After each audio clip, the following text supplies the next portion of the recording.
Assalamualaikum Pak Kiai Dr. Muhammad Swaib. Ya, Assalamualaikum. Waalaikumsalam warahmatullahi wabarakatuh. Alhamdulillah ini tinggal satu orang Pak Kiai yang belum hadir. Ada 16 satu kelas. Kemudian di sini kita sudah hadir tadi 17, jadi masih ada satu orang yang belum masuk. Tapi kalau melihat peserta, mungkin kita bisa mulai, Pak Kiai. Sebelumnya saya ucapkan Bismillahirrahmanirrahim. Assalamualaikum warahmatullahi wabarakatuh. Alhamdulillahirrahmanirrahim. Assalatu wassalamu ala asyrafil anbiya'i wal mursalin sayyidina Muhammadin wa ala alihi washabbihi ajmain. Amma ba'du. Pertama-tama kami ucapkan terima kasih pada Pak Kiai Dr. Muhammad Swaib Tahir MA yang menjadi dosen webinar kita pada hari ini, pada pagi ini. Dan ini mungkin pertemuan pertama bagi kebanyakan kita. Tapi saya tidak tahu teman-teman yang lain apakah sudah pernah bertemu dengan Pak Kiai di kelas yang lain sebelumnya atau belum. Tapi kalau bagi saya sendiri ini baru pertama kali. Perkenalkan saya Pak Kiai.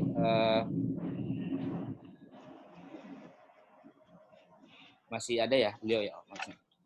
Saya kebetulan ditunjuk menjadi atau diberikan amanah sebagai ketua kelas Amiruddin Kuba.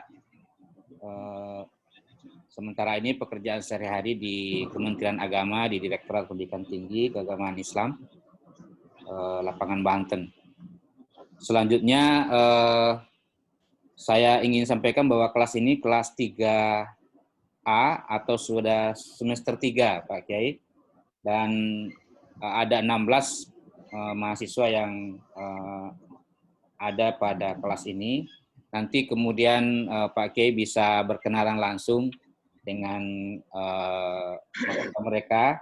Semua ini ada berbagai macam latar belakang, tapi kebanyakan artis Pak Kiai. Jadi artis di TV atau artis di masyarakat, para ustadz ustazah. Jadi ini makanya saling belajar. Baik, mungkin itu sebagai pengantar Pak Kiai Dr. Muhammad Swaib Tahir MA. Selanjutnya saya persilahkan untuk membawakan materinya sekaligus bisa berkenalan langsung dengan kawan-kawan di kelas 3A ini. Demikian. Ya. Assalamualaikum warahmatullahi wabarakatuh. Waalaikumsalam warahmatullahi wabarakatuh.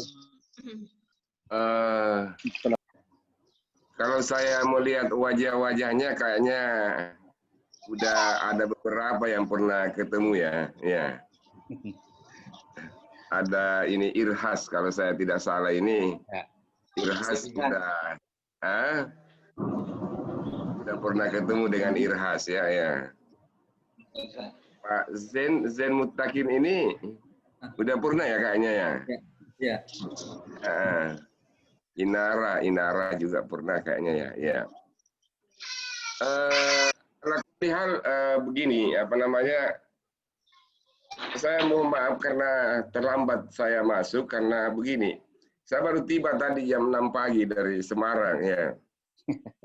Iya. Jam 6 pagi, jam 11 malam tadi malam saya tinggalkan Semarang, tiba jam 6 pagi. Saya pikir jam 10 ya. Pikir jam 10 acaranya ya. Saya ditelepon oleh Pak Andi bahwa sekarang Pak, oh siap. Saya pikir jam 10 ya. Dari Semarang tadi malam perjalanan berapa jam gitu naik kendaraan, naik mobil ya. Jadi sampai sini langsung istirahat, ditelepon gitu. Pikir jam 10 baru mulai ya. Teman-teman semuanya, saya pikir di sini sudah semester berapa semuanya? Semester 3. Semester 3 ya? Ya. Ya, apalagi ini dari dari Direktorat Jenderal Pendidikan Islam ini udah sangat luar biasa pengalamannya ini kalau dalam hal tulis menulis gitu kan ya. Saya pikir masalah soal tulis menulis ini, saya pikir kalau teman-teman di sini di Indonesia ini apa namanya sangat-sangat luar biasa lah sudah pengalaman jika dibanding dengan yang ada di Timur Tengah ya. Oleh karena itu karena teman-teman di sini itu saya yakin juga sudah pada punya draft yang akan ditulis gitu kan. Ya. Nah, oleh karenanya sambil memperkenalkan diri, saya hanya ingin mendengarkan dari teman-teman tentang tema yang akan ditulis, kan? Ya. Dan background dan menceritakan dan bagaimana dan seluruh hal-hal yang terkait dengan disertasinya nanti yang akan ditulis. Mungkin dari situ saya akan menanyakan beberapa hal. Saya pikir cuma itu. Oleh karena itu saya persilahkan kepada untuk yang pertama mungkin ini Pak Ketua kelas ini Pak Amir ya. Amir. Oke. Ya, Amir. Bercerita tentang rencana disertasi atau judul yang akan ditulis. Urgensi tulisan itu apa gitu kan ya. Apa namanya? Apa yang akan dicapai dari tulisan itu dan memang apakah judul yang ingin ditulis itu memiliki apa namanya penting untuk dibahas ya. Saya pikir itu ya. Saya ingin mendengarkan dari Pak Amir. Pak Amir nama lengkapnya apa Pak Amir? Amiruddin Kuba. Oh, Amiruddin Kuba. Ya. Pak Amiruddin Kuba ini dari mana? Saya dari Sulawesi, Ustaz. Oh, bukan saudara dengan Anwar Kuba? Iya, saudara, Ustaz. Saudara seagama. Ya, yang cucunya Guru Tamuin Yusuf. Enggak, Ustaz. Enggak. Saya kalau ada Sahrir Kuba, itu keluarga. Oh, gitu. Ya, yang Sahriruddin Limpo, kira Limpo. kalau Limpo keluarga tetangga kabupaten. Siap. Dari mana di Sulawesi? Saya di Endrekan, Ustaz. Di Kabupaten Endrekan. Oh, Endrekan. Ya. Jadi bisa bahasa Tator ya? Bisa, bahasa Tator bisa. Kalau Ustaz? Saya orang. Ya. Ustaz dari mana? Saya orang Pindrang. Oh iya. Orang Pindrang ya, cuman sejak tahun 88 saya tinggalkan Indonesia. Baru pulang tahun 2015 kemarin di Indonesia baru 2015 dan masuk di PTQ akhir 2016 ya. Setelah saya juga mengajar di PTQ untuk program master, fokus di program master dan dokter juga sekali-kali dapat tugas. Saya juga bekerja di Badan Nasional Penanggulangan Terorisme ya. Sejak kapan di BNPT, Pak? Sejak saya tiba di sini ya. Mulai saya tiba di sini, makanya sering keluar, kadang tadi malam itu kegiatan di sana sampai satu minggu ya, melatih anak-anak muda di sana ya. Itu kegiatannya FKPT ya? Bukan, punya kegiatan untuk namanya kontra propaganda ya. Saya kebetulan di BNPT sejak belum lahir, Ustaz. Oh ya. Sejak tahun 2008 itu kami bergabung, dulu masih namanya DES anti teror. Des koordinator ya. Masih Kemudian di bawah Kim Kumham ya. Dulu Pak Jenderal Tito masih Kombes sebagai terusnya, terus dulu Pak siapa namanya? Iya. Ansat Mbai sebagai ketua. Dan alhamdulillah kami bersama dengan teman-teman di Yayasan Denusa Institute, kebetulan waktu itu saya direkturnya. Oh, di Nusa Institute ya. Saya kebetulan salah satu pendiri dan direktur pertamanya, Prof. Masya Allah. Ya. Kami yang membuat tim kami yang membuat blueprint. Ya, betul. BNPT itu. Ya, blueprintnya. Ya. Kami yang. Ya. Baik. Judul disertasinya penanganan teroris dalam perspektif Al-Quran gitu. Iya. Banyak disertasi yang begitu banyak. MMQ-nya diubah jadi teroris. Banyak di PTIQ yang menulis tentang itu ya. Oh. Tidak banyak disertasi tentang itu. Ya. Tapi ada sisi-sisi lain yang penting dan dibutuhkan orang. Ya. Wah, ini jadi bocoran buat disertasi judul. Apa? Iya. Selesai.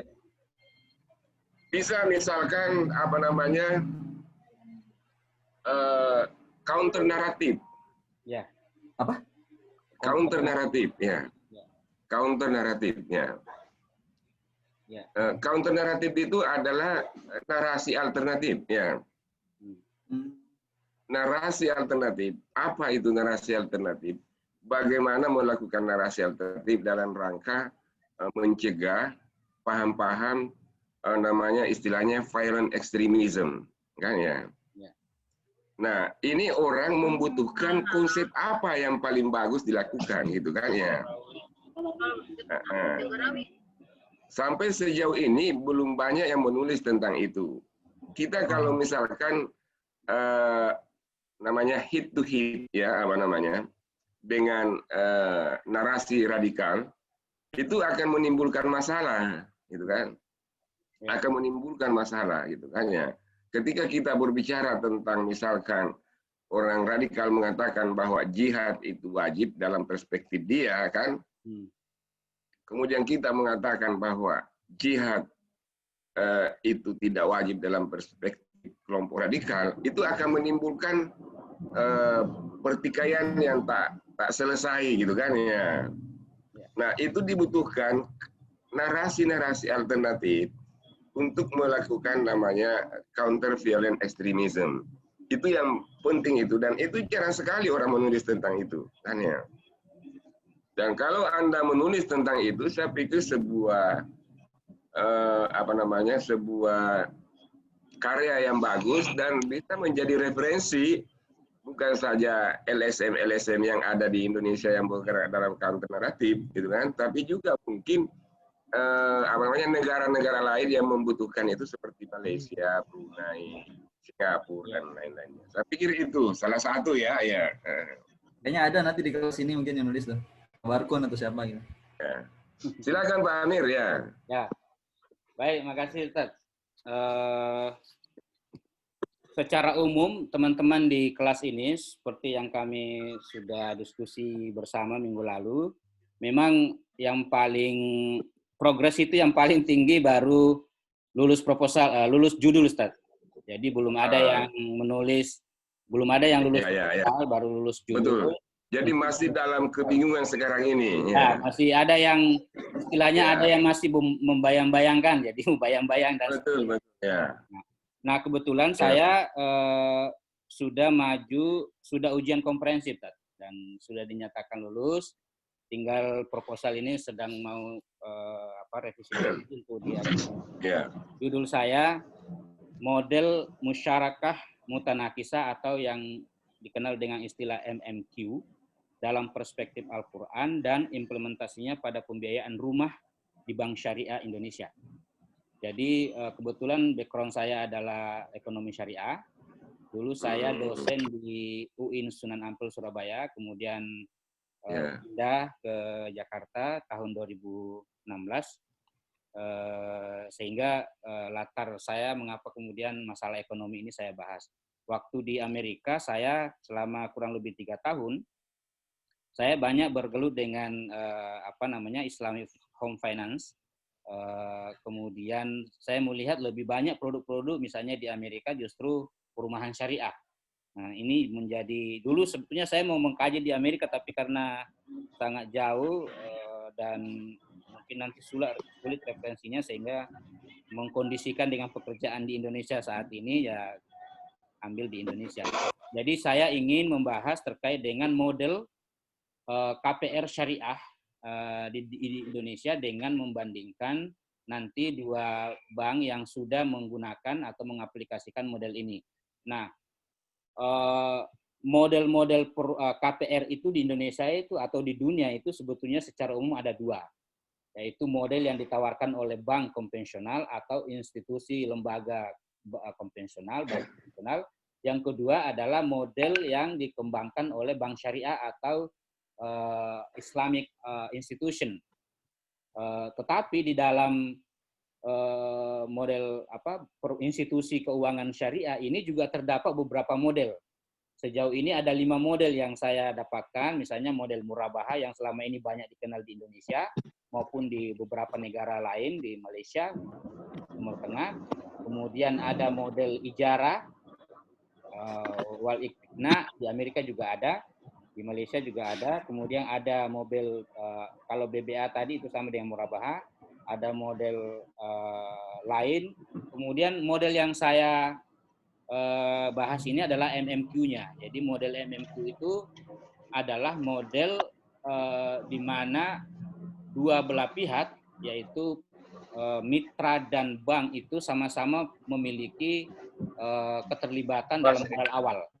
Jadi ada partnership di situ. Jadi musyarakah mutanakisah itu adalah ada partnership antara konsumen dan bank atau yang punya institusi lembaga keuangan. Selama ini misalnya kalau konvensional, kalau konvensional itu adalah semua modal untuk membeli rumah itu disiapkan oleh bank atau pihak lembaga bank perbankan.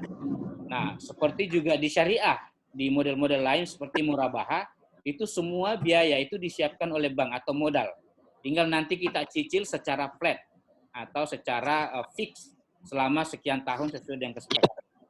Begitupun dengan ijarah. Ijarah juga disiapkan oleh pemodal bank misalnya.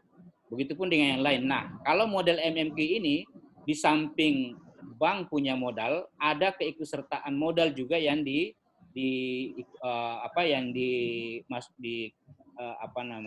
diambil oleh calon nasabah. Misalnya saya mau beli rumah. Harga rumah itu 500 juta. Tapi saya sebetulnya tidak kosong, jadi saya punya modal tapi hanya misalnya 100 juta. Nah, 400 juta itu adalah bank. Sehingga partisipasi saya itu 100 juta atau anggaplah 20%, kemudian bank itu 80%. Nah, ada share di situ. Sama-sama membeli. Jadi kepemilikan bersama antara saya dengan bank. Sementara kalau model-model yang lain itu semua modal itu dimiliki oleh bank sehingga setiap bulan itu kita mencicil ke bank. Nah, kalau ini tiap bulan tidak hanya mencicil kepada bank, tapi mencicil kepada diri sendiri. Sehingga yang dibayar per bulan itu tidak hanya modal pokok, tapi modal cicilan. Tapi cicilan itu akan berkurang karena ada porsi untuk kita. Misalnya cicilannya 10 juta per bulan atau 5 juta per bulan. Nah, karena saya sudah ikut 20%, maka saya tinggal membayar ke bank 4 juta dan 1 juta kembali kepada saya, plus modal. Nah, bedanya dengan model yang lain. Nah, mengapa kemudian saya ingin mengangkat ini? Karena itu udah ada yang praktek gitu, 2018, sejak 2008 di Indonesia, itu baru satu bank yang mencoba untuk mengaplikasikan MMQ ini, yaitu Bank Muamalat. Nah, namun demikian, sejauh ini, sampai proposal ini saya tulis, itu sudah ada 5 bank, tetapi tidak berkembang. Tidak seperti dengan murabahah. Tidak seperti dengan murabahah atau konvensional yang lain. Padahal model ini menurut beberapa hasil penelitian, kalau dikaji lebih dalam, ini lebih menurut hasil penelitian adalah model ini adalah model yang lebih efisien, lebih syariah menurut hasil penelitian, dan lebih murah, dan lebih memenuhi unsur-unsur prinsip syariah. Nah, pertanyaan besarnya adalah mengapa di Indonesia itu belum begitu laku, tidak seperti di negara lain. Saya mendapatkan di Amerika justru yang paling laku misalnya. Di Malaysia juga laku. Nah, kenapa di Indonesia tidak? Oleh sebab itu, karena ada kelebihan-kelebihan lain menurut beberapa hasil riset, kemudian belum masifnya dipakai atau diambil oleh masyarakat di Indonesia. Itulah kemudian mengapa saya ingin mencoba untuk melakukan penelitian lebih lanjut. Mengapa kemudian begini? Namun demikian, karena sekarang ini sudah ada dari 13 bank syariah, bank umum syariah di Indonesia, baru 5 yang menerapkan. Tetapi saya disarankan kemarin mengambil sampel 2 saja. Jadi rencananya saya mengambil sampel Bank Muamalat Indonesia dan Bank Mega Syariah Indonesia. Kira-kira itu gambarannya, Ustaz. Dan sampai hari ini komprehensifnya sudah selesai, tinggal memasukkan proposalnya, Ustaz. Terima kasih. Mohon masukannya, Ustaz.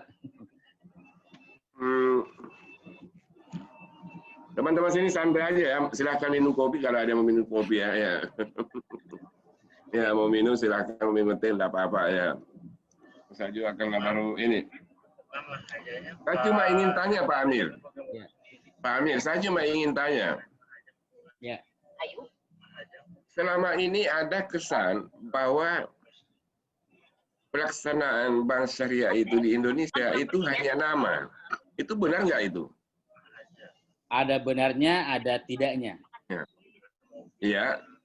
Benarnya gimana? Benarnya itu, misalnya secara teori oke.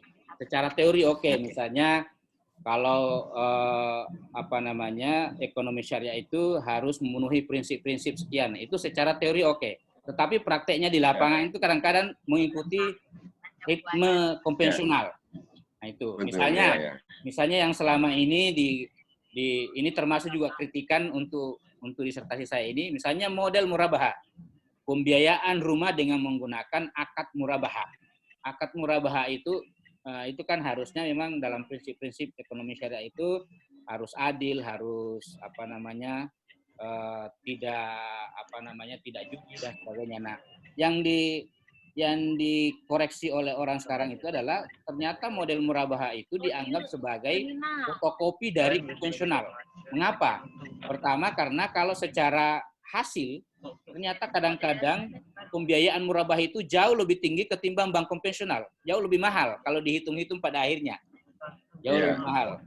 Kemudian yang kedua, sistem flat itu dengan menyatakan langsung atau menentukan persen langsung di awal sekian, itu juga dianggap mengikuti bunga, seperti bunga. Nah, kayak ginilah yang dimaksud secara teori sebetulnya bagus, tapi secara praktik yang masih ini. Sehingga ada buku yang misalnya kemarin itu menulis mempertanyakan bank syariah, sudah syariahkah bank syariah? Terus ada lagi buku kemarin bunga bank konvensional, bunga bank halal misalnya. Tanda tanya. Nah, ini semua ini hasil dari kritikan-kritikan yang ada, dan tidak hanya di Indonesia, di berbagai dunia juga begitu. Kira begitu, Pak. Ya, memang perlu itu diklarifikasi ya. Karena hampir semua sekarang bank-bank itu banyak yang selalu ada syariahnya, Ya, bahkan perusahaan-perusahaan asing pun misalkan seperti Allianz Life itu ya, perusahaan asuransi internasional itu ada di Indonesia juga, dia punya syariah, gitu kan? Lalu saya nanya, lalu saya nanya, bagaimana penerapan syariahnya, gitu kan ya? Sampai di mana? Coba jelaskan saya yang kamu anggap bedakan ini dengan ini, di mana sisi perbedaannya? Dan saya dijelaskan, saya bilang sama aja, tidak ada bedanya, ya kan ya. Lalu kenapa kamu mengatakan mau pakai yang syariah atau yang mau pakai yang ini, gitu kan ya? Nah, saya lihat sama aja, tidak ada perbedaan. Nah, artinya sekarang ini di Indonesia sistem syariah itu hanya sebagai dagangan ya, dagangan kepada nasabah untuk memilih cara itu, meskipun ujung-ujungnya hampir sama. Tapi anyway, ala kulli hal, saya pikir disertasi Anda ini perlu menekankan tentang efektivitas syariah itu sendiri dalam mengelola keuangan, kan ya. Ya, dan tidak menimbulkan kesan bahwa ya syariah itu hanya begitu, gitu kan ya, karena selama ini ada kesan seperti itu, seperti tadi buku itu mengatakan bahwa sudah syariah ke bank syariah kan. Nah makanya saya yakin bahwa sistem syariah itu totally berbeda dengan sistem konvensional, totally berbeda, gitu kan ya, itu sangat jauh berbeda. Di beberapa negara Arab misalkan, ketika kita misalkan mau mengikuti sebuah program asuransi, gitu kan ya, program asuransi sangat berbeda dengan program asuransi yang ditawarkan dengan perusahaan asuransi lain itu kan ya. Itu kita merasakan betul-betul ada manfaatnya, betul-betul sistemnya berbeda, dan kita memang menganggap bahwa ini cara yang paling baik, tidak saling merugikan, dan ini memang memang dibutuhkan seperti itu. Nah, misalkan di dalam sistem asuransi syariah itu ya betul-betul nilai-nilai takabul ijtimai itu ada, gitu kan ya. Nilai-nilai takabul ijtimai itu ada. Beda dengan misalkan dengan yang ada di sistem asuransi lain. Nah, saya juga yakin bahwa sistem-sistem KPR yang ada di dalam syariah seperti yang Pak Amir sampaikan itu, saya berharap bahwa itu menjadi model baru dalam penanganan masalah yang dihadapi oleh masyarakat Indonesia, karena betul-betul sistem KPR itu gimana ya, menganiaya ini nasabah gitu kan ya, totally artinya jauh sekali dengan nilai-nilai yang kita anggap sebagai sisi-sisi kemanusiaan gitu kan ya.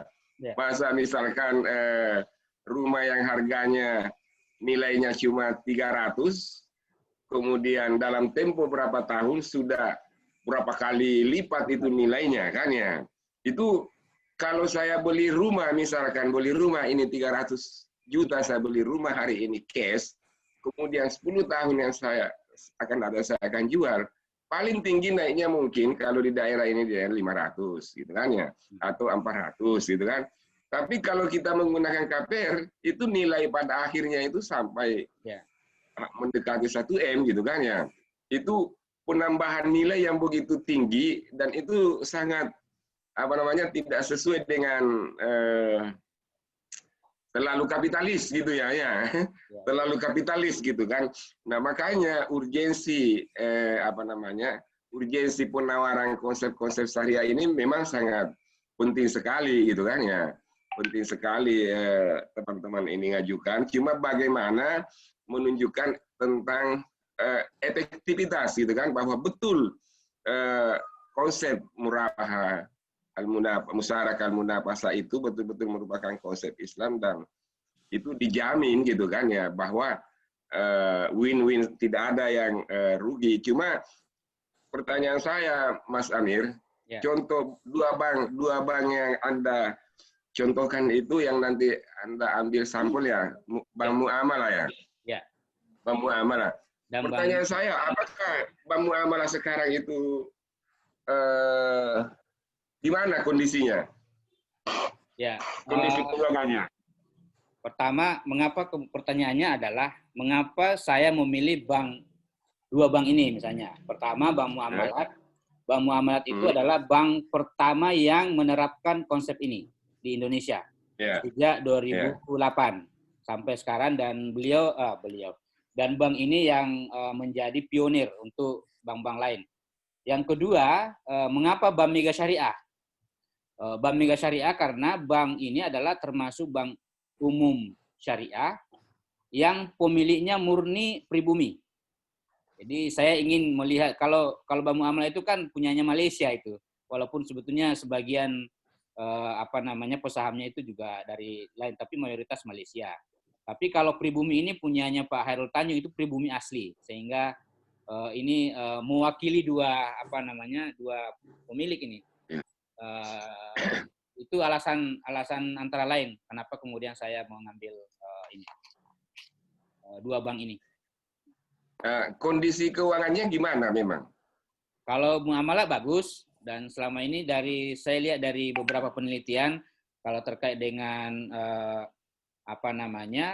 MMQ ini ada perkembangan, ada progres dari tahun ke tahun, khususnya di perbankan masalah perumahan syariah ini. Itu kan sekarang punya Ilham ya? Ya, punya Pak Ilham sekarang. Cuma saya dengar-dengar itu ada beberapa masalah yang sekarang mereka hadapi ya. Tentang Bank Muamalah itu ya. Tapi memang saya pikir oke Pak. Ya. Saya pikir menarik Pak apa namanya Pak Amir ya. Cuma mungkin yang Anda perlukan itu bagaimana menunjukkan bahwa sistem perbankan syariah itu memang sangat efektif. Efektif. Efektivitasnya sangat Yes. sangat ini. Jadi tidak sebatas teori saja yang selama ini ada teorinya Yeah. diaplikasikan di bank, tapi keluhan masyarakat bahwa at the end of the day the same gitu kan ya, sama aja katanya kan ya. Nah, Anda bagaimana dalam disertasi ini menunjukkan ya bahwa ini sangat efektif kan? Salah satu pertanyaan kemarin waktu ini sudah ujian disertasi ini. Enak nanti bocorannya. Salah satu pertanyaan menarik kemarin waktu konferensi itu, bagaimana pengaruhnya di masa pandemi ini terkait dengan konsep KPR syariah ini. Saya bilang pengaruhnya kalau untuk yang MMQ bukan murabahah. Kalau murabahah itu sudah pasti ada harus membayar terus dengan cicilan tetap. Kalau MMQ itu sesuai dengan zaman, itu menyesuaikan karena ini kan tadi ada partisipasi antara dua pihak, tidak hanya bank tapi kita, sehingga kalau misalnya sewanya naik maka itu sama-sama juga mendapatkan keuntungan. Kalau kondisi rugi maka sama-sama rugi. Nah, di sini ada konsep namanya PLS, Profit and Loss Sharing. Itulah konsep core utama dari perbankan syariah itu. Nah, selama ini yang lebih diuntungkan adalah bank. Nah, ini sama-sama untung kedua belah pihak, mau sama-sama untung, sama-sama rugi. Dan ini yang sebetulnya banyak dihindari oleh dunia perbankan, karena perbankan pinginnya untung besar, bahkan kalau bisa minimal untung ya, pokoknya untung lah. Nah, sementara kita ini dari sisi nasabah ini yang selalu rugi, dirugikan. Saya kira begitu, Pak. Mantap, bagus Pak Amir. Ya. Kalau di BI ada nggak seksi bank syariah? Ada. Di BI, di OJK, kemudian sekarang ada namanya. Semua ada anunya ya, ada ya. Bahkan sekarang ada Dewan Syariah Nasional, banyak. Ya. Oke Pak Amir, terima kasih banyak. Mungkin. Terima kasih masukannya. Barakallahu fiik ya. Udah dimulai nulis. Sudah, Ustaz. Tinggal sebetulnya kalau tulisan itu sudah lama saya tulis malah sejak dia. Ya, cuma pasti Anda harus membutuhkan banyak referensi dari Timur Tengah, ya. Ya. Pak Zen, gimana Pak Zen ya? Silakan ya. Ya, Ustaz. Ya. Saya lagi proses komunikasi dengan Bu Kaprodi. Jadi saya hampir sama sih dengan Pak Amir, lebih ke ekonomi syariah juga gitu. Tapi lebih tinjauannya kepada kepada zakat wakaf produktif. Jadi kepada zakat wakaf produktif yang kemudian zakat wakaf produktif tersebut menjadi basis dari dari pengusaha-pengusaha sosial itu. Jadi pengusaha-pengusaha sosial, jadi masyarakat-masyarakat yang memang dari zakat produktif tersebut dibiayai kemudian menjadi wirausahawan yang kemudian dikomparasikan dengan pengusaha dari luar negeri, misalnya kayak Muhammad Yunus di Garmen Bank, kemudian juga banyak lah. Saya baca hampir 50-100 kurang lebih jurnal-jurnal internasional itu terkait dengan social entrepreneurship itu. Terapan-terapannya kira-kira gimana Pak Zen? Terapannya aplikasinya di lapangan itu gimana? Terapannya menemukan model. Dalam konsep kamu ini ya. Saya menemukan model. Jadi menemukan model social entrepreneur dalam perspektif Al-Qur'an. Jadi ketika saya membaca beberapa jurnal, kemudian saya dapati bahwa model social entrepreneur yang ada di di jurnal-jurnal internasional tersebut di dunia barat atau di kampus-kampus, Oxford segala macam, mereka mempunyai model bahwa kalau mereka dikatakan sebagai pengusaha sosial adalah dengan beberapa tipologi, beberapa model gitu itu. Misalnya punya visi atau punya target apa, kemudian punya inovasi, kemudian punya dan macam-macam seperti itu. Nah, tapi dari model tersebut misalnya juga ada kepribadian. Nah, dari model tersebut ternyata juga ada yang mengkritik. Kemudian juga ada yang tidak setuju dengan kepribadiannya dan sebagainya.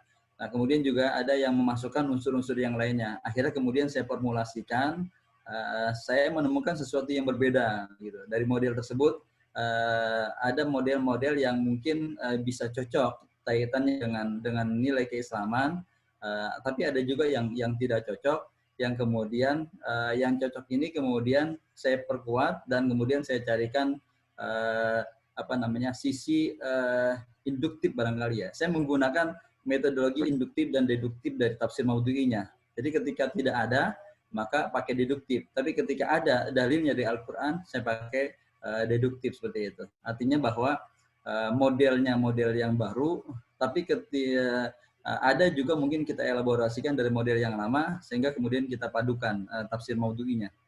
Itu saja.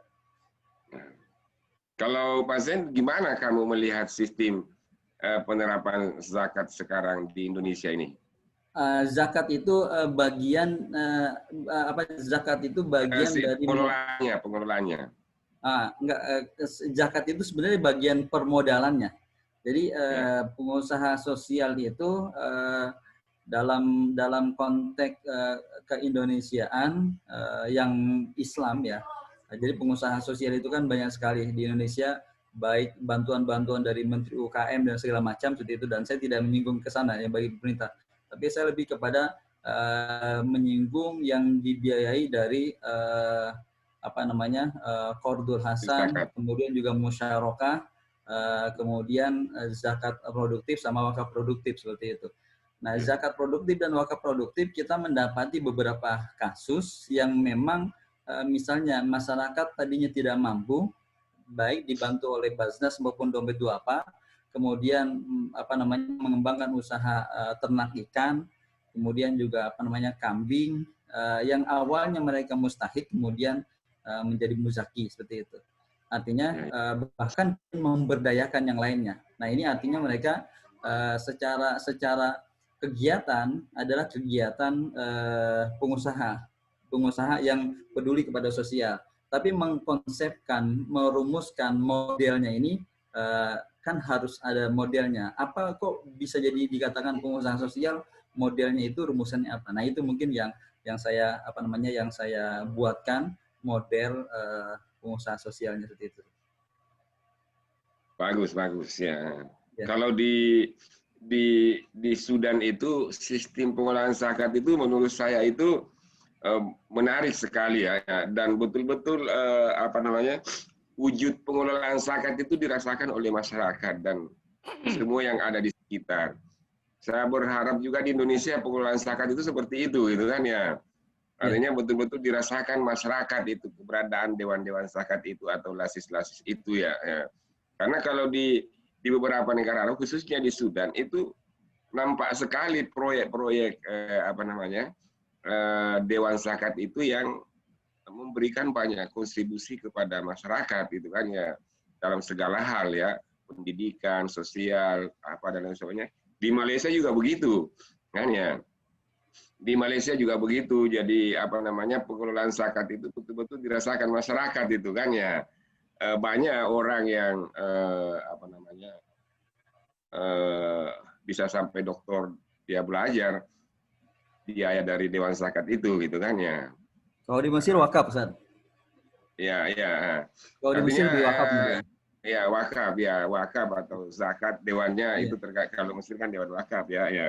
Kalau di Sudan dewan zakat ya. Kalau di Malaysia itu, tapi zakat juga.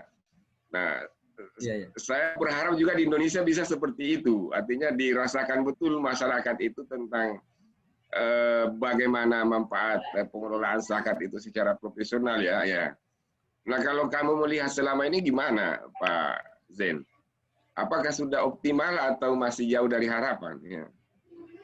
Ya, potensi kalau berdasarkan penelitian teman-teman dari IPB itu hampir hampir sekitar apa namanya, kalau APBN Indonesia itu sekitar 2000 triliun, itu potensi zakat. Kalau ini hanya perkiraan kurang lebih ya, Ustaz ya. Kurang lebih itu sekitar 200 triliun dari APBN. Jadi kalau APBN Indonesia itu sekitar 2000 triliun. Nah, kalau potensi zakatnya itu sekitar potensi zakat ya ketika diberdayakan. Tapi kan sekarang ini baru kisaran miliaran lah.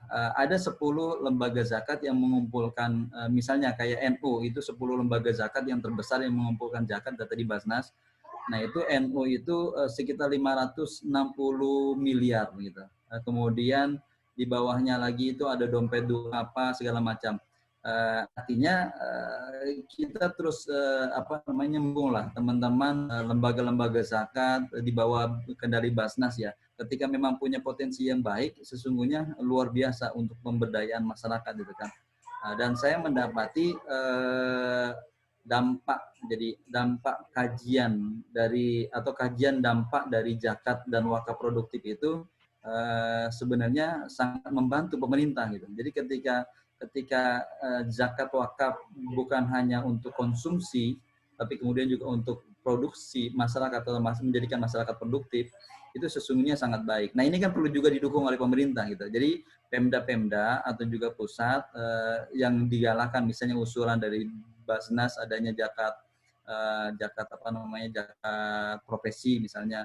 Ini sesungguhnya juga membantu juga program pemerintah bahwa ketika zakat itu diberdayakan bukan hanya untuk makan gitu kan atau hanya konsumsi. Nah, ini sebenarnya juga sangat bagus. Apalagi tadi IPB melakukan penelitian potensi zakat itu dari 200 triliun loh. Kalau seandainya memang betul-betul bisa dari 2000 triliun APBN kita seperti itu.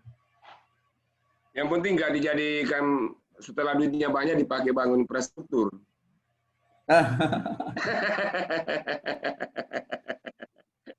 Betul. Infrastruktur kalau misalnya dia tujuannya tujuannya untuk kemajuan untuk kemajuan daerah nggak apa-apa lah bisa deh.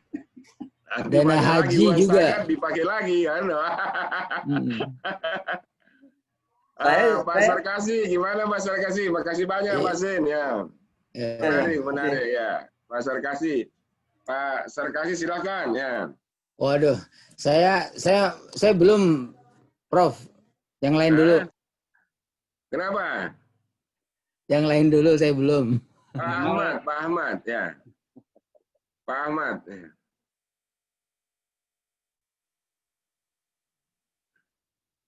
Pak Ahmad ya. Pak Ridho. Ya, Ahmad Rida Shah. Ya, Ahmad Rida siapanya? Syahida.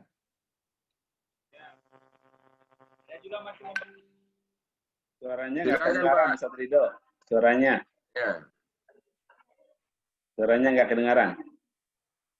Suara saya? Masih ya, kecil sekali. Pakai headset, Pak Rida.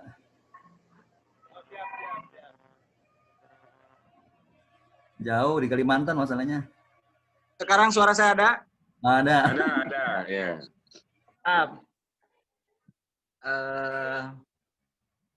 Ya Pak Dokter, saya juga masih membayang-bayang sebenarnya ini, mohon maaf. Tapi karena saya untuk penelitian ini, saya sebenarnya sedikit ingin, karena bukan mendalami ya, secara literatur gitu, biar ada juga kontribusi untuk saya secara pribadi di bidang tasawuf mungkin Pak Dokter. Sehingga ya setelah konsultasi ke Bukaprodi, Pak Soeb ini tasawuf beliau tuh dulu di Al-Azharnya. Oh iya Pak Dokter. Di Al-Azhar juga ini dulu. Oh, saya alhamdulillah S1 di Al-Azhar Pak Dokter. Masya Allah. Itu berarti ada kelasnya Pak Soeb itu. Oh iya. Sehingga akhirnya diarahkan sama Bu Kaprodi untuk mengkaji ekosufisme saja katanya Pak Dokter. Mungkin arahnya bagaimana seorang sufi ini yang biasanya secara mungkin perhatiannya secara vertikal gitu, ataupun lebih meningkatkan kualitas ibadah secara individual, dia bisa lebih konsen untuk melihat lingkungannya dan juga ya memakmurkan apa yang ada di sekitarnya. Nah ini mungkin lebih nanti kajiannya ekosufisme dalam tafsir Indonesia kontemporer Pak Dokter. Ya. Ya. Cuma mungkin saya memang belum secara mendetail dan riset secara serius mengenai potensi daripada judul ini. Hanya mungkin saya melihat ternyata ekosufisme sudah ada pembahasan, ada satu disertasi itu di Wali Songo apa di mana sudah ada ekosufismenya. Hanya mungkin secara tekanan kepada diambil dari perspektif penafsiran ini yang mungkin nanti akan ada lebih menariknya begitu. Nah, mungkin bagaimana arahannya dari Pak? Saya pikir kalau masalah tasawuf ya itu memang tetap menarik untuk ditulis tentang tasawuf itu ya. Dan sekarang ini kan orang banyak trennya itu banyak ke tasawuf sekarang ini kan ya. Pak Nasar sendiri sekarang lari ke tasawuf kan ya. Ya. Ya banyak tren sekarang itu lari-lari ke tasawuf. Jadi mungkin memang perlu digali terus tentang tasawuf itu gimana ya. Saya pikir apa yang ditulis oleh Prof. Hamka itu tentang tasawuf modern itu kan ya. Tasawuf modern itu adalah bagian dari respon terhadap sebagian orang dalam memahami tasawuf itu yang hanya mementingkan diri sendiri. Ya, tapi memang karena dalam mempelajari tasawuf itu juga istilahnya ada lazza ya, ada namanya kelezatan kelezatan dalam bertasawuf itu sehingga kadang orang lupa untuk tentang hal-hal yang sosial gitu kan ya, lebih banyak mencari fana dan at-taqarrub ilallah gitu kan ya. Nah ini yang perlu karena ya tasawuf itu intinya adalah akhlak gitu kan ya. Akhlak itu adalah hanya dua gitu kan. Hablum minallah, hablum minan nas gitu kan ya. Ya kalau hablum minallahnya saja yang ini tidak cukup hablum minan nasnya ya tidak juga gitu kan ya. Nah mungkin memang itu perlu sekarang untuk memperbanyak hal-hal seperti itu. Saya sebenarnya lebih cenderung kalau teman-teman itu menulis disertasi, yang hasil disertasinya itu betul-betul dibutuhkan oleh masyarakat, gitu kan ya.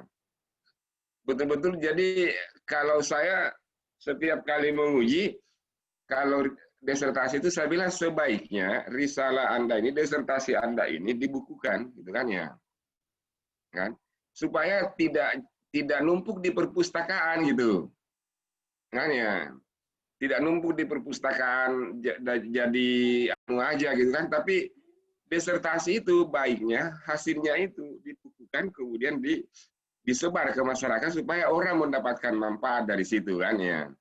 Nah, saya inginnya seperti itu. Jadi teman-teman saya pikir seperti ekonomi syariah itu kan memang dibutuhkan. Ya, memang dibutuhkan oleh masyarakat kita, negara kita, bangsa kita gitu kan ya. Masalah pengelolaan zakat gitu kan ya, memang itu dibutuhkan juga gitu kan. Orang ingin memahami itu secara baik gitu kan ya, bagaimana mengelola zakat secara profesional sehingga ekonomi syariah itu betul-betul ada gitu kan ya. Juga ya masalah tasawuf ya juga perlu juga dijelaskan. Nah, saya pikir teman-teman lain juga seperti itulah ya. Saya pikir itu Pak. Tidak ya. Oh ya. Terima kasih ya. Pak Dokter. Ini Pak Barkun ya. Barkun ya. Baik. Assalamualaikum. Pak Dr. Syuaib Tahir, teman-teman sekalian. Saya juga sama, belum seperti Ustadz Amir, Ustadz Zen, atau Ustadz siapa yang sudah lulus judul, Ustadz Ervin yang sudah lulus judul. Saya baru mau mengajukan ke Kaprodi, baru coret-coret. Itu berkaitan dengan karakteristik doa para nabi di dalam Al-Quran. Itu nanti hubungannya dengan hate speech ya, ujaran kebencian. Hate speech ya. Ya, jadi hate speech ya. Baik, jadi setelah saya lihat, jadi di dalam Al-Quran itu ada kurang lebih 14 nabi yang doanya diabadikan di dalam Al-Quran, dari mulai Nabi Adam sampai Nabi Muhammad. Itu kalau di periodisasi gitu ya, ya ternyata Nabi Nuh itu kan pernah berdoa dengan doa yang ingin memusnahkan seluruh orang kafir. Rabbila tadar alal ardi minal kafirin dayara. Ya Allah, jangan sisakan satu orang pun orang kafir yang tinggal di muka bumi ini. Dan itu kan dengan munculnya tsunami itu. Ya, kemudian di belakangan setelah kasus itu, kemudian Nabi Isa dan Nabi Muhammad itu tidak ada lagi doa-doa untuk menghancurkan itu. Doanya cenderung di belakang itu menjadi lembut, menjadi baik, mengayomi, dan inginnya berikan mereka petunjuk, ampuni, bimbing, kan gitu. Nah, dari sini, kalau kita lihat, sekarang kan mohon maaf, dengan gara-gara beda pendapat, gara-gara nggak setuju dengan pemerintah, itu kan terkadang bukan hanya ujaran kebencian, doanya untuk melaknat dan lain-lain, gitu ya. Nah, kelihatannya kita harus belajar dari doa para nabi, sehingga jangan sampai doa nabi itu kan berarti lawannya orang kafir, benar-benar kafir. Kalau sekarang terkadang kita dianggap lawan gara-gara beda pendapat padahal satu agama. Dan doanya juga doa ingin menghancurkan gitu kan, melaknat dan lain-lain, itu hanya gara-gara beda politik dan lain-lain. Nah, saya pikir hubungan antara doa-doa para nabi di dalam Al-Quran dengan hate speech ini nih, Pak Dokter. Jadi itu bayangan saya itu seperti itu, Pak Dokter. Mantap. Saya pikir itu menarik ya, menarik ya. Jadi sebenarnya Pak tadi Pak Zen itu menanyakan tentang alternatif naratif ya dalam counter extremism itu kan ya. Sebenarnya pengajaran tasawuf, nilai-nilai tasawuf gitu kan, doa-doa gitu kan ya, itu sebenarnya adalah bagian daripada alternatif naratif ya. Karena dengan mengembangkan narasi-narasi seperti yang cool gitu kan, yang adem itu kan mendorong orang tidak melakukan ekstremisme, kekerasan gitu kan ya. Jadi sebenarnya itu adalah bagian daripada alternatif naratif ya, yang harus diperbanyak gitu kan ya di tengah-tengah masyarakat untuk menurunkan derajat ekstremisme di tengah-tengah masyarakat kita. Mungkin itu salah satu contoh Pak Zain yang terkait dengan tadi itu naratif. Ya bagus juga doanya Pak ya. Bagus juga pembahasannya. Cuma mungkin tidak terlalu mendalam, tidak terlalu besar ya anunya itu ya, disertasinya ya. Jadi nanti aplikasinya ya ke sana itu Pak Dokter. Nah, bagus. Aplikasinya itu ya. Jadi aplikasinya itu bagaimana orang ya, jangan sampai orang sekarang merasa lebih soleh daripada Nabi gitu. Betul, dan ya. Jangan sampai doa yang mereka panjatkan sekarang lebih baik dari doa para Nabi. Padahal ya para Nabi kan doanya tentu mendapatkan bimbingan dari Allah gitu. Sehingga narasi-narasi dan redaksi atau diksi yang digunakan oleh para Nabi dalam doanya itu memang sudah menjadi pilihan sekali gitu. Doa para Nabi itu yang menurut Pak Barkun ini yang paling terkesan menurut Pak Barkun itu yang mana? Yang doa yang Nabi Nuh itu kan memang ini ya, yang tadi. Rabbila tadar 'alal ardi minal kafirin dayara. Itu kan, ya Allah jangan sisakan orang kafir satu orang pun di muka bumi ini. Artinya hancurkan udah. Karena percuma aja kalau mereka ada, nanti akan tumbuh lagi orang-orang kafir, gitu kan? Itu istilahnya jangan sampai doa ini masih dipakai gitu. Karena itu kan doanya Nabi Nuh. Itu doanya Nabi Nuh, istilahnya periode awal. Sedangkan nanti Nabi Isa berdoa, "In tu'adzibhum fa innahum ibaduk." Kalau engkau mengadab mereka, ya terserah, karena engkau adalah Tuhan dan mereka adalah hamba. Tapi bila engkau maafkan, kata Nabi Isa, ini jauh lebih baik, gitu. Jadi antara doa Nabi Isa dan Nabi Nuh jauh. Kalau Nabi Nuh ingin menghancurkan, tapi kalau Nabi Isa, bila engkau mau menyiksa mereka, silahkan. Kalau engkau Tuhan dan mereka hamba. Tapi bila engkau ya Allah mau memaafkan, jauh lebih baik, gitu. Dari sini udah beda kelasnya. Sehingga di periode awal memang seperti doanya, tapi di periode terakhir Nabi Isa apalagi Nabi Muhammad sudah tidak ada lagi laknat-laknat seperti dalam doa. Itu pada Mabruk ya Syekh, ya. Mantap Pak, ya, bagus, ya. Menarik ya. Jadi mungkin dikaitkan dengan head speech ya. Baik. Betul Baik. Ya. Ini ada Zahratun Nisa, ya. Zahratun Nisa ya. Silakan Pak ya, Bu. Kalau Bu ini udah semester 3 juga ya? Bapak saya. Hah? Iya, Bapak sama. Suaranya kecil Bu Zahra, Ustazah Zahra. Suaranya kurang kedengaran.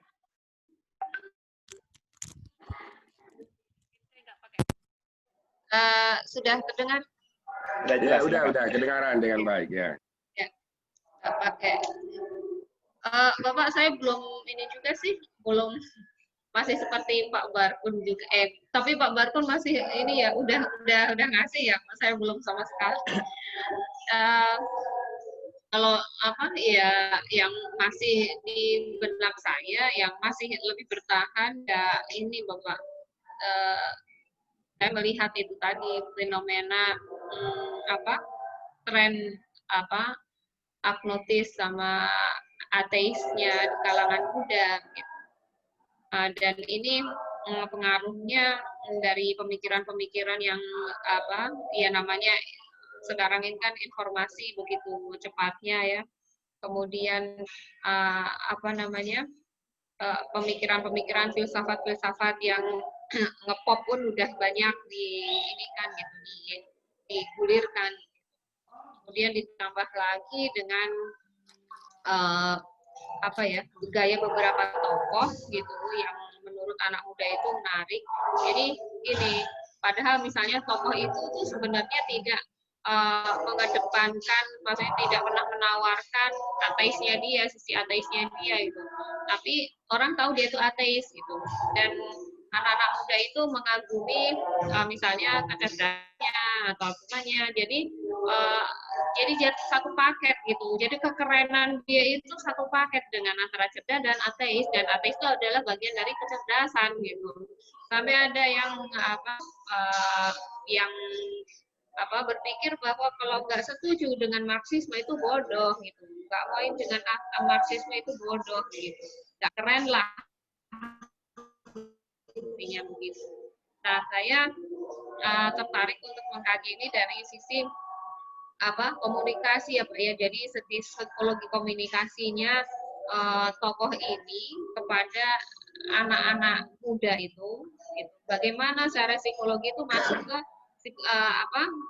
psikologinya anak muda ini gitu loh. Apanya gitu yang menarik. Kemudian dari situ nanti saya tarik bagaimana kita itu seharusnya untuk berbicara dengan anak-anak muda itu. Gitu.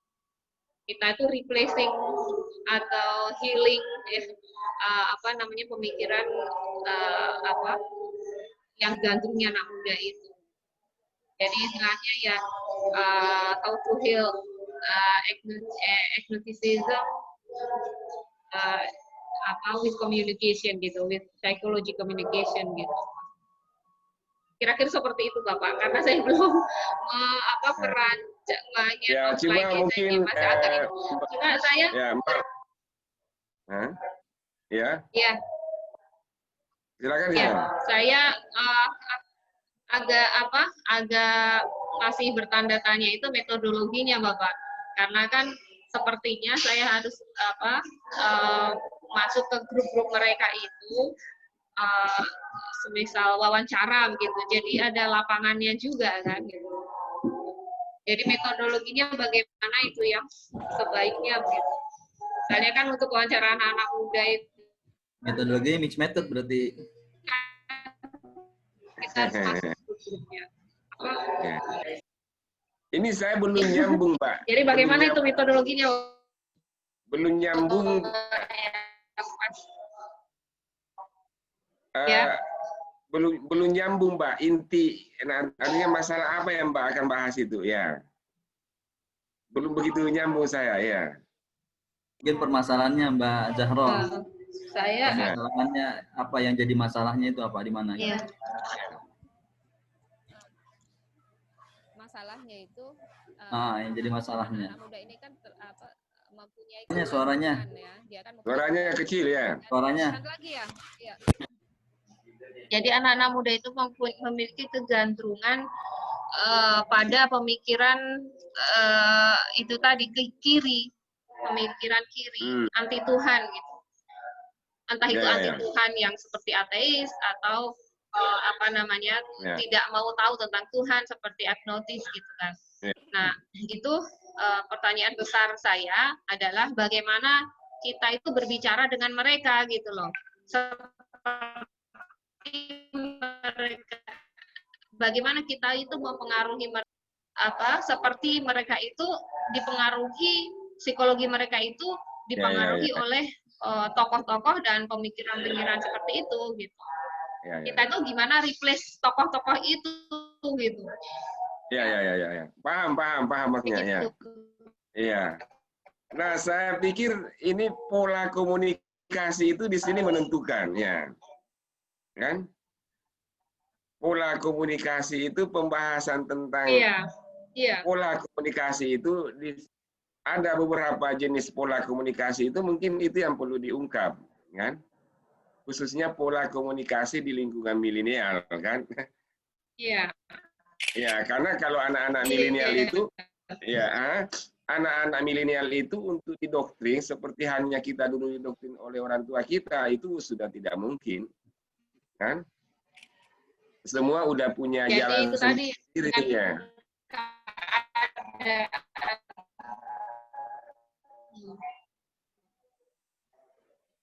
Artinya kalau Bu Sahra mau masuk ke sana harus memiliki teori-teori komunikasi, ya, kan? Harus membaca tentang teori-teori komunikasi. Ya, saya sedang mendalami itu. Ya, pola komunikasi mana yang paling efektif itu menjangkau anak-anak ini, gitu kan ya? Yang jelasnya mereka pertama mereka hidup bukan di era ini, kemudian yang kedua kan gaya hidup mereka tidak sama dengan gaya hidup kita gitu kan ya, totally berbeda, jadi pola komunikasinya juga harus berbeda gitu kan ya. Mungkin Mbak Khairunisa ya silakan ya. Oh, iya. Jadi begini Bapak, dari kita gitu kan ya, karena mereka ini sama sekali beda dari zaman kita dulu dan dengan indikasi seperti itu, gempuran-gempuran pemikiran seperti itu ya, saya juga harus mencocokkan dengan teori-teori yang ada gitu. Kebetulan saya juga materi itu untuk mengajar itu psikologi komunikasi gitu. Tadinya saya masa saya kan jurusan hadis gitu, saya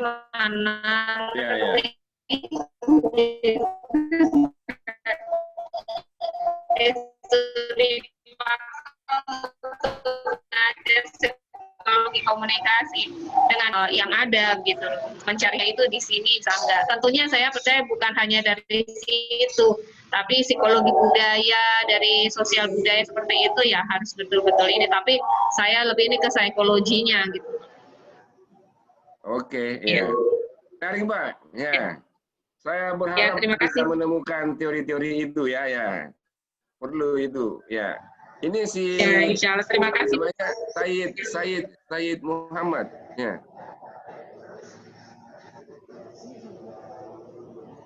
Ada Said, ada Pak Said. Assalamualaikum warahmatullahi wabarakatuh. Dokter. Ya. Ya. Saya juga masih bayangan tuh, Dok. Belum apa. Tapi kalau untuk ini saya mengarah ke Thariqah Alawiyah, Dok. Gitu, Dok. Kenapa? Lebih ke arah tasawuf. Lebih ke arah tasawuf, Dok. Ini namanya Said Muhammad Yusuf, Said Muhammad Yusuf. ID dia. Orang Arab, Pak ya? Orang Arab. Iya, Pak. Pak. ID ini bukan yang komunis ya? Bukan, itu. Oh, ID dia. Pakai T, Pak. Sama pakai D.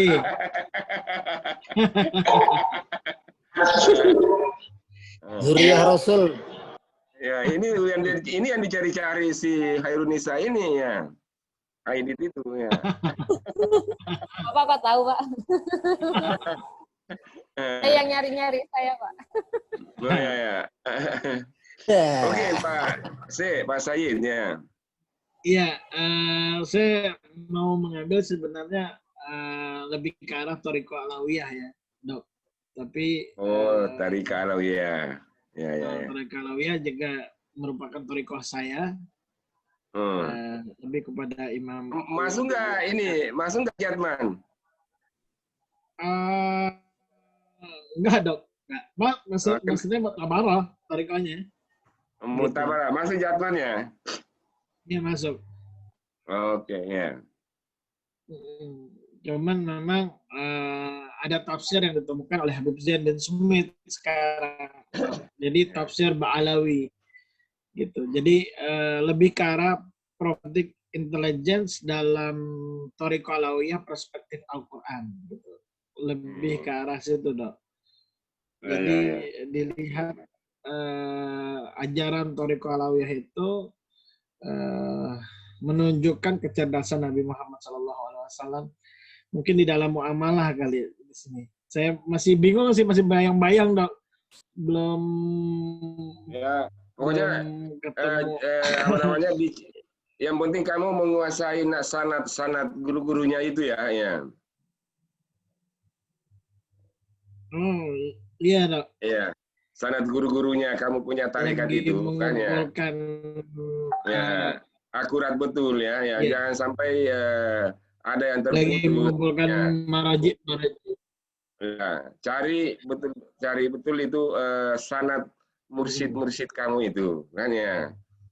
Jangan sampai ada misalkan yang ternyata mursyidnya dulu itu artinya dia di luar dari Turkus Sufi Al-Mu'tabarah gitu kan ya.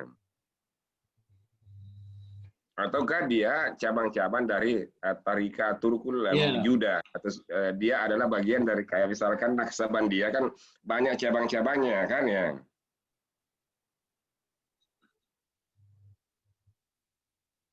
Oke Pak Said ya. Pak Inaratul Ain gimana? Pak. Ya, Assalamualaikum. Ya. Kedengeran, Pak? Prof? Kedengaran. Oh ya, alhamdulillah. Dai internasional ini, Pak Dokter. Jadi sementara ini yang di pikiran saya ya tentang pendekatan inklusif manajemen karir perspektif Al-Quran, Pak Prof. Jadi mengenai pendekatan inklusif manajemen karir ini, saya awali dari sebuah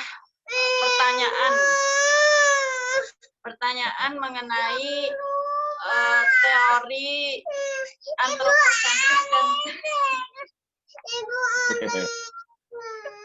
maaf Pak, saya sama. Udah diamankan dulu anaknya, si Lutfi. Ya, Lutfi, ya, diamankan dulu anaknya, ya. Pakai Lutfi, backing ya. soda, Bu. Ya. Lutfi, silakan Lutfi. Iya. Ya. Ya, Assalamualaikum. Nanti Mbak, ya. Ya, Assalamualaikum. Saya Ustadz ya. Ya. Baik. Ya, Bismillahirrahmanirrahim. Untuk saya ini memang judulnya masih galau nih, Ustadz ya. Masih galau. Ada 2 judul yang saya ingin. Kalau masih galau, segera difokuskan ya. Iya. Jadi untuk menentukan judul itu jangan terlalu lama ya. Iya. Ya, Ada nanti 2 judul. Anda selesai langsung nulis ya. Iya. Ini ada 2 judul, Ustaz. 2 judul. Yang pertama teologi sofistik di dalam tafsirnya.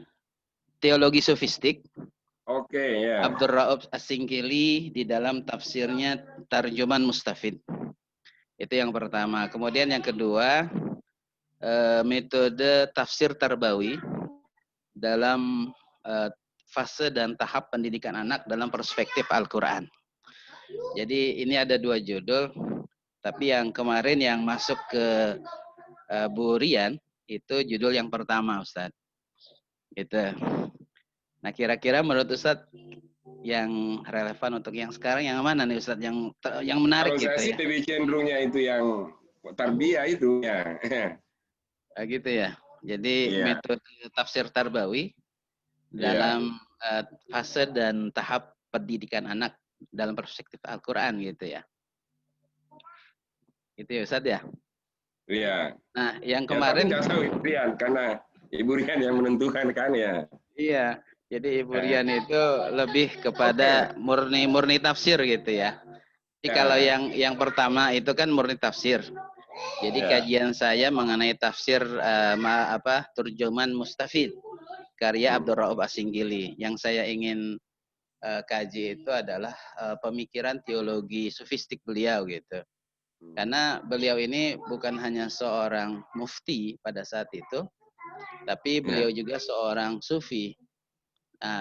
Karyanya banyak mengenai tentang tasawuf, Ustaz. Nah, jadi memang pada saat itu di Aceh sendiri perkembangan tasawuf itu luar biasa. Bahkan terjadi konflik antara tasawuf Sunni dan falsafi. Nah, jadi beliau ini di tengah-tengah gitu. Jadi posisi beliau itu antara Sunni dan falsafi. Bahkan konflik ini bahkan sampai terjadi penyerangan terhadap antara tasawuf Sunni dan falsafi sehingga menimbulkan banyak korban. Bahkan itu di depan masjid. Nah, itu terjadi di Aceh pada saat itu di abad ke-17. Nah, jadi saya ingin membahas. Pak Lutfi, menurut kamu tasawuf falsafi itu boleh nggak?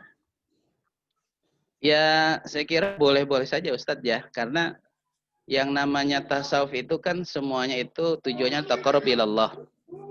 Ya, mau itu sufi atau falsafi. Karena yang berbeda itu jalannya saja. Jadi ibarat misalnya saya mau ke Tanah Abang misalnya. Saya bisa lewat Selipi, saya bisa lewat Pertamburan misalnya gitu. Nah, jadi hanya jalannya aja yang berbeda, tapi tujuannya tetap satu, adalah taqarrub ilallah gitu.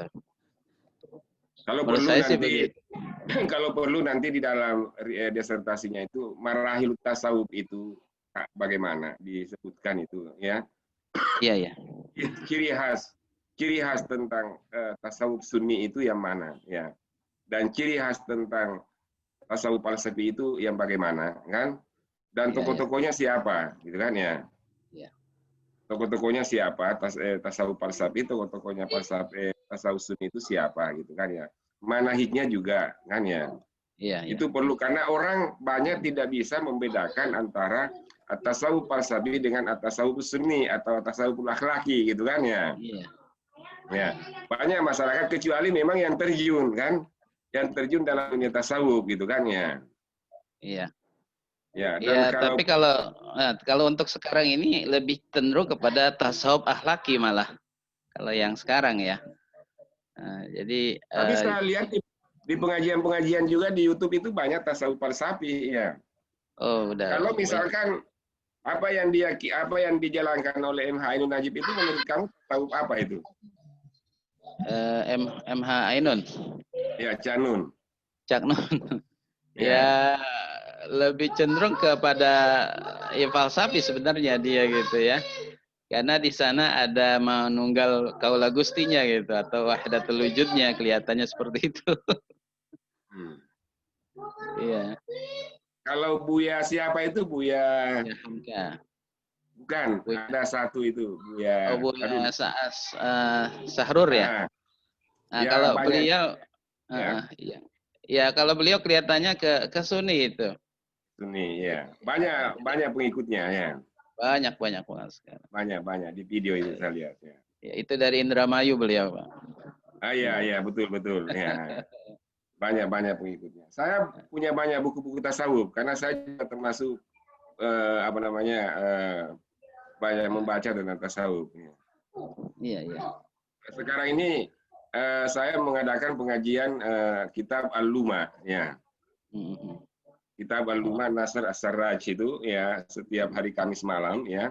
Tapi saya mendampingi ustaz saya. Jadi kalau ada pertanyaan-pertanyaan, ustaz saya sudah udah ngantuk, saya biasanya yang jawab.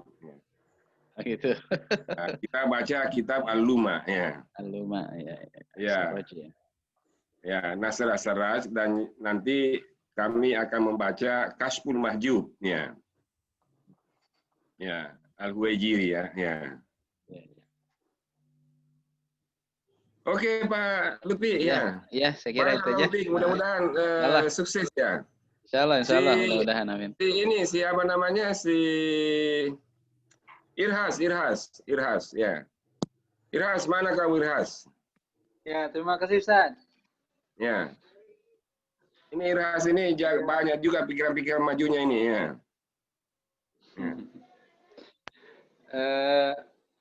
Saya sudah lapor ke Prodi tentang rencana disertasi. Kita sampaikan waktu itu judulnya, permasalahannya dulu waktu itu, dalam ilmu asbabun nuzul, ada kaidah al-ibrah yang populer, ada kaidah yang saling bertentangan. Kaidah pertama mengatakan al-ibratu bi umumil lafzi misalnya. Lalu sebaliknya ada kaidah yang mengatakan al-ibratu la bi umumil lafzi walakin bi khusus sababi. Nah, dua pertentangan ini jika diaplikasikan dalam satu ayat misalnya, tentu nggak ketemu. Ini usul fikih ya, kajian usul fikih ya Pak Irhas. Pak Irhas, kajian usul fikih atau ulumul Quran? Saya maunya kajiannya tetap ke ulumul Quran, Ustaz. Hah? Ulumul Quran. Saya kajiannya ke ulumul Quran. Cuma nanti tentu penerapannya dalam tafsir. Tetapi ada, karena saya mencoba mengemukakan sebuah kemungkinan kaidah baru. Lagi al-ibrah itu hanya dengan kaidah pertama atau kaidah kedua, kita munculkan alternatif kaidah yang ketiga, yaitu al-ibratu bimaqasidis syariah. Maka tentu teori yang kita gunakan di sini ya menggunakan usul fikih.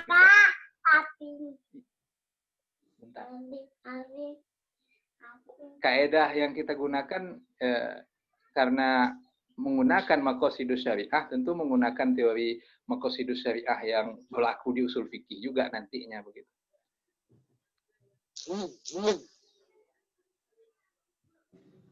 Itu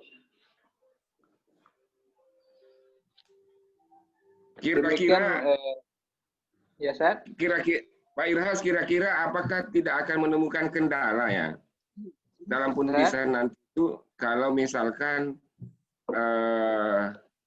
tidak terarah misalkan ya. Apakah tidak akan menemukan bahasan tentang lapas itu gitu kan? Tentang lapas itu dalam ilmu mantik, dalam ilmu kalam atau ulumul Quran dan usulul fikih itu memiliki makna yang berbeda-beda ya. Kira-kira tidak akan menemukan kendala di situ. Kendala tentu ada, Ustaz. Ya, kendala tentu ada, tetapi saya sampai saat ini masih optimis.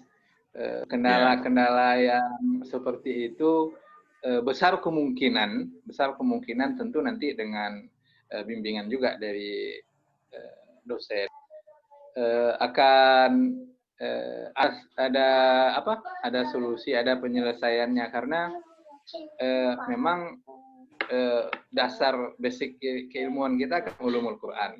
Ulumul Quran. Nah, sekarang kita kan ulumul Quran. Kita mencoba madu padankan dengan teori yang selama ini sudah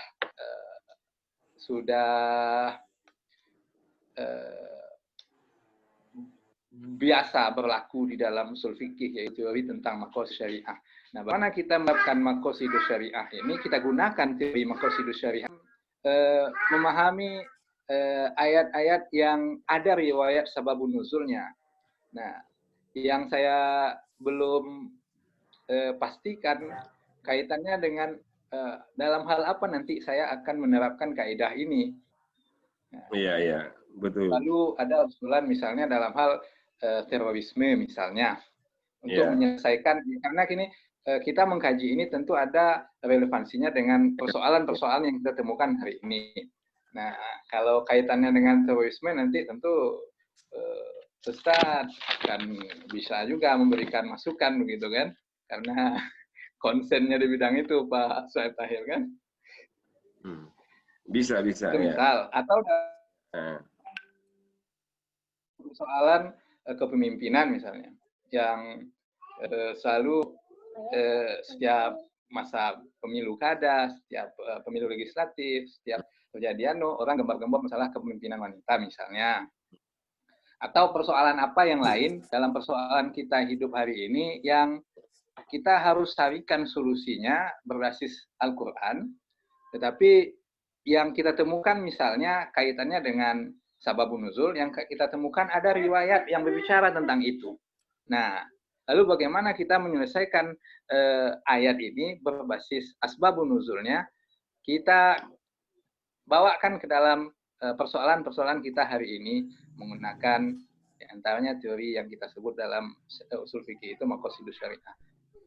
Demikian baru dalam rancangan saya, Pak Ustaz. Ya. Butuh kajian mendalam Pak Irhas ya. Iya, butuh kajian mendalam. Butuh kajian mendalam. Ya. Anda harus banyak referensi ya. Iya, Ustaz. Asriati ya, makasih banyak Pak Irhas. Asriati gimana? Iya, sama-sama. Asriati. Ibu Asriati ya. Ibu Asriati gimana? Ibu Asriati? Ya, hadir. Assalamualaikum. Ya. Kemarin sudah saya ini Pak konsultasi dengan Ibu siapa Arfi mengenai judul disertasi yang akan saya angkat itu menyangkut rekonstruksi kompleksitas penetapan nasab anak. Hal yang menarik? Rekonstruksi kompleksitas penetapan nasab anak. Mengenai penetapan nasab anak, Pak. Jadi saya lebih ke nasab anak. Kenapa hal ini menarik bagi saya? Karena saya waktu ke Sulawesi Barat itu saya sempat bertemu dengan orang yang mengadu ke pengadilan. Bukan pengadilan Pak, ke Kementerian Departemen Agama Kandepak Kandepak salah satu Kandepak di Sulawesi Barat saat itu. Kasus tersebut karena adanya perkenalan melalui sosial media. Kemudian terjadilah pernikahan antar beda agama. Setelah itu anak lahir, kemudian dia mengadu. Ini laki-laki tersebut bercerai, dia menceraikan wanita ini, kemudian menikah lagi dengan perempuan lainnya. Kemudian dia mengadu mengenai bagaimana anak ini untuk diberi kebutuhan hidupnya sebagaimana mestinya. Pada saat itu pihak dari Departemen Agama sendiri itu bingung mau dibawa ke pengadilan agama, tapi surat-suratnya tidak jelas, binanya tidak jelas. Kebetulan pada saat itu saya ada, jadi saya tanya, itu cara perkawinan kamu kemarin seperti apa? Dia bilang, saya dikawinkan dengan keluarga ini. Setelah saya lihat, baik itu dari segi agama Kristen itu tidak sah, apalagi dari syarat-syarat dari Islam itu sendiri itu tidak sah. Jadi meskipun wanita ini mengadu ke pengadilan negeri, tidak terdapat juga karena khususnya tidak bisa di. Suaminya itu Kristen ya? Suaminya Kristen, Pak. Suaminya Kristen. Dan saya tanya, kasus seperti ini banyak enggak terjadi? Katanya banyak. Saya tanya, di daerah mana itu? Di daerah Mamuju. Dan itu katanya banyak terjadi perkawinan seperti itu. Saya bilang, kenapa bisa ini kenalannya di mana? Rata-rata itu kenalannya melalui sosial media. Kemudian banyak lagi kasus-kasus yang lain. Pada saat terjadi nikah siri, anaknya lahir, kemudian terjadi perceraian. Ini bagaimana nasib anak ini? Siapa yang bertanggung jawab? Nanti apalagi belum kasus-kasus yang lain terjadinya pergaulan, terjadi pernikahan, anak lahir, itu bagaimana nasib anak tersebut? Setelah saya melihat kasus-kasus yang diselesaikan dalam itu yang diselesaikan kasus tersebut anak yang lahir dari pernikahan yang resmi. Jadi kalau ada anak yang lahir di luar pernikahan itu tidak tercover dalam penyelesaian perlindungan anak. Itu yang saya ketahui ya. Dengan saya lihat perundang-undangan yang dibuat oleh Konstitusi Perlindungan Anak, Komisi Perlindungan Anak. Sehingga dari masalah tersebut saya tertarik untuk mengangkat fenomena itu, bagaimana merekonstruksi kompleksitas penetapan nasab anak. Karena bukan hanya persoalan, kalau kita melihat dari kitab-kitab fikih klasik, yang diselesaikan itu adalah anak yang lahir di luar pernikahan yang tidak sah, atau terjadinya hubungan di luar nikah, anaknya lahir, itu kasus yang terjadi sebelum yang diselesaikan dalam fikih-fikih klasik. Kalau pada kondisi sekarang itu banyak kasus yang terjadi, bukan hanya persoalan anak yang lahir dari hasil hubungan di luar nikah, tapi juga persoalan mengenai bagaimana anak yang lahir dari hasil nikah siri, kemudian anak yang lahir dari terjadinya pernikahan fasik, bagaimana anak yang lahir dari pernikahan syubhat, kemudian ada juga anak yang ditetapkan nasabnya karena adanya pengakuan. Anak angkat, kalau anak angkat itu sudah jelas ada dalam Al-Quran ya bagaimana penetapannya. Kemudian bagaimana anak temuan, anak hasil dari pemerkosaan, kemudian bagaimana anak yang lahir dari perkawinan beda agama, kemudian bagaimana anak yang lahir dari inquest nanti diketahui pada saat mereka sudah ketemu bertahun-tahun, ternyata menikah, ternyata yang menikah ini adalah mempunyai hubungan darah, kemudian anaknya lahir. Nah, kemudian anak lahir ini bagaimana hukumnya? Itu yang saya maksud dengan nasab dalam inquest. Dan dari fenomena seperti inilah Pak, saya tertarik untuk perlu adanya rekonstruksi. Bagus. Kemudian dalam menetapkan nasab anak, nasab anak itu kita harus memasukkan adanya unsur-unsur baru, seperti misalnya keputusan Mahkamah Konstitusi. Karena keluarnya keputusan Mahkamah Konstitusi itu menjadi sebuah perdebatan di kalangan para ulama. Termasuk yang saya lihat, karena ada beberapa literatur yang saya fotokopi, termasuk bagaimana keputusan Fatwa MUI Banda Aceh, itu mengatakan bahwa kalau kita merujuk kepada keputusan dari Mahkamah Konstitusi, maka kita memberi peluang kepada perempuan untuk melakukan persinahan sebanyak-banyaknya. Karena bukan hanya dalam ulama, bukan hanya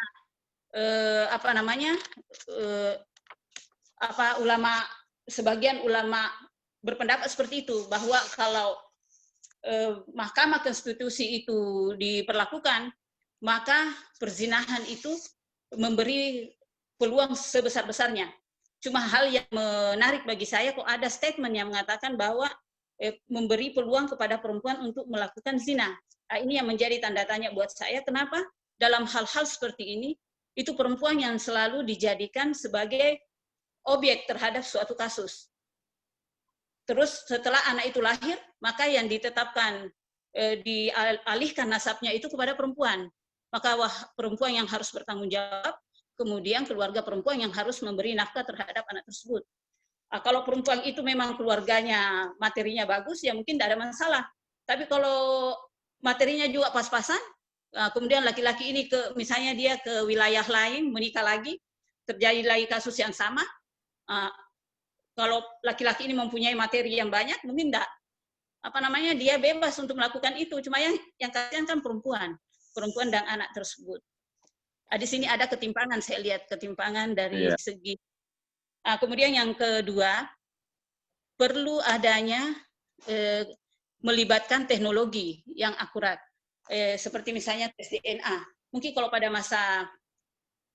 masa awal Islam dan pada masa sahabat, pada masa tabi'in, pada saat menemukan kasus seperti ini, seperti pada hadis al-walad li-firas itu, al-walad li-firas itu ditetapkan, itu banyak kasus yang terjadi. Pada masa Nabi ada kasus terjadi seperti itu, pada masa terjadinya Fathul Makkah kemudian Haji Wada, ini saya kaji Pak dalam tesis saya. Kemudian pada masa Umar bin Khattab, pada masa Ali bin Abi Thalib, itu berbeda dalam penetapan hukum terhadap orang yang melakukan perbuatan adanya anak yang lahir di luar nikah. Saya kaji dalam saya. Jadi saya perlu adanya kecanggihan teknologi yang bisa menjadi pertimbangan dalam menetapkan nasab anak. Kemudian yang terakhir, saya lebih menekankan kepada perkembangan psikologi anak, karena dengan adanya perbedaan kemajuan zaman pada masa Nabi, kemudian pada masa sahabat tabi'in, bagaimana pada masa peradaban, pada masa abad pertengahan hingga pada masa sekarang ini, itu luar biasa terjadi perubahan-perubahan. Jadi perlu adanya keterlibatan termasuk dalam kecanggihan teknologi dalam melihat bagaimana dalam menetapkan nasab anak tersebut, yaitu adanya tes DNA. Karena pada masa dulu dalam menetapkan nasab, dipersingkat, kita punya waktu. Ya, dipersingkat Bu ya. Jadi perlu adanya kecanggihan teknologi untuk menetapkan nasab anak. Cuma saya tekankan begini Bu Astriati ya, nanti dalam risalahnya itu, disertasinya itu, ahmiyatu fil hifazi alal usra itu, pentingnya menjaga keluarga itu harus ditekankan di situ ya. Iya, betul. Ya, artinya urgensi menjaga keluarga itu, menjaga keturunan itu dalam Islam bagaimana ya. Itu harus ditekankan ya. Inaratul Ain ini belum sempat tadi. Anaknya udah ini tidur. Ya. Inara. Baik. Terima kasih Bapak Prof. Ya, dipersingkat aja. Baik, mengenai manajemen pendekatan inklusif manajemen karir perspektif Al-Quran. Saya mengambil sebuah pendekatan dari sisi antara pandangan antroposentris dengan teosentris, Pak. Seperti orang yang dari kalangan teosentris seperti Jabariyah itu kan mengagungkan, maksudnya mengakui kekuasaan atau kehendak Tuhan satu-satunya, bahwa manusia itu tidak mempunyai kekuatan sama sekali dalam memanajemen kehidupannya, seperti itu. Kemudian dari paham antroposentris itu mengakui kemampuan manusia sepenuhnya tanpa campur tangan Tuhan. Benang merah di antara keduanya dengan teori humanisme teosentris, yaitu sebagai hasil dari pendekatan inklusif manajemen karir dan perspektif Al-Quran. Dalam pendekatan inklusif ini nanti akan memaparkan bahwa pendekatan inklusif ini sebagai bagian dari humanisme teosentris adalah perpaduan atau gagasan yang diciptakan dalam upaya menggabungkan antara nilai-nilai agama dengan nilai-nilai kemanusiaan. Ya. Yang di situ Menarik Pak ya. Iya. Nah, di situ nanti saya akan membahas sebuah pendekatan inklusif dari sisi manajemennya sebagai seni, manajemen sebagai ilmu pengetahuan, dan manajemen sebagai profesi. Maka dari sini saya akan menarik manajemen yang sebagai seni itu. Manajemen sebagai seni itu berawal dari kemampuan atau bakat dan minat seorang manusia yang itu lahir dari ketetapan Tuhan yang Maha Kuasa. Di situ nanti akan menghasilkan sebuah pendekatan inklusif. Di situ akan melihat yang kita analisis adalah kemampuan dari perspektif psikologis, dari minat dan bakat yang itu sangat sulit untuk diteliti di dalam ilmu pengetahuan. Tetapi karena manajemen dilihat daripada manajemen sebagai seni, maka itu nanti akan dilihat dari sisi teosentris dan antroposentris yang digabungkan menjadi humanisme teosentris. Seperti itu, Bapak Profesor, mohon arahan dan bimbingannya. Sangat menarik Mbak danunya itu, proposalnya itu. Saya salut dan itu bagus sekali ya. Artinya moderasi berakidah lah ya. Ya. Itu saya moderasi berakidah lah di situ ya. Ya banyak bahan-bahan yang Ibu akan temukan itu khususnya dalam pembahasan masalah-masalah itu banyak sekali ya. Saya pikir karena waktu udah habis ya, walaupun saya mohon maaf kalau ada yang belum dapat kesempatan karena waktunya sudah habis. Ya. Cuma saya minta ke Pak Amir ini, Pak Amir ya. Ya. Halo Pak Amir. Ya. Nama-nama yang hadir di sini, dikirim ke saya ya. Siap. Nama-namanya ya yang hadir. Mohon izin nomornya Pak Dokter, Pak Kiai. 0812 82 35 83 ya 46 0812 ya. 8235 8346. Iya, saya mohon dikirimkan nama-namanya yang hadir pada pertemuan ini dan kelasnya ini kelas berapa ya. Agak lupa saya ya. Insyaallah hadir semua, Ustaz. Hadir semua. Ya. Saya mohon maaf kalau ada yang belum dapat tugas karena waktu sangat terbatas dan masih mau lanjut ke kelas lain lagi. Jadi saya sarankan teman-teman ya, jangan terlalu lama nulisnya ya. Kalau perlu dalam selesai cepatlah karena sekarang itu ada batasan waktu. Ya, ada batasan waktu. Kalau itu sudah sampai waktunya itu langsung gugur ya. Langsung gugur, mulai lagi dari awal. Jadi cepat aja selesai penulisannya, jangan ditunda-tunda, kan? Nah, banyak yang sudah selesai tinggal nulis itu masih ditunda-tunda, ada beberapa orang gitu kan ya saya lihat. Nanti juga menyesal gitu kan. Pokoknya Anda sekarang ini kuliah bagaimana menjaga semangat itu sampai selesai gitu kan ya. Jangan sampai berubah gitu kan ya. Itu yang paling penting. Nah, apalagi PTIQ juga mau buka jurusan-jurusan lain, saya pikir ini orang syariah, orang ekonomi syariah, zakat ini dibutuhkan ini, kan ya? Mengajar di PTIQ nanti, kan? Masalah ekonomi syariah. Siap, Pak. Ya. Oke, terima kasih semuanya ya. Mohon maaf ya. Salam. Ya, atas nama pribadi dan kelas kami ucapkan terima kasih kepada Pak Dokter. Semoga apa yang disampaikan hari ini manfaat kita semua dan semangat untuk menulis kawan-kawan sekalian. Ya, assalamualaikum warahmatullahi wabarakatuh. Waalaikumsalam. Waalaikumsalam. Menunggu kelas yang kedua, boleh istirahat sebentar, silakan minum, makan, dan lain-lain.